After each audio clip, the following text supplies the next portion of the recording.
குடும்பத்தின் விளக்கு மனைவி என்றாகும். கோபத்தை மறந்தால் சொர்க்கம் உண்டாகும். பக்தியின் வடிவம் சந்நியாசம், புண்ணியவான்கள் சகவாசம், அதுவே சந்தோஷம். பக்தியின் வடிவம் சந்நியாசம், புண்ணியவான்கள் சகவாசம், அதுவே சந்தோஷம். சக்தியின் வடிவம் சம்சாரம், அவளே அன்பின் அவதாரம், வேண்டாம் வெளிவேஷம்.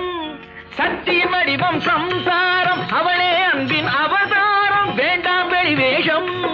காசிநாதனே என் தெய்வம், கட்டிய மனைவி குலதெய்வம். காசிநாதனே என் தெய்வம், கட்டிய மனைவி குலதெய்வம். மனைவியும் தெய்வமும் ஒன்றில்லை, மனைவி இல்லாமல் தெய்வம் இல்லை. மனைவியும் தெய்வமும் ஒன்றில்லை, மனைவி இல்லாமல் தெய்வம் இல்லை. சரியோ இனி அவளுடன் இருப்பது சரியோ, அவள் துணையினை பிரிவது முறையோ.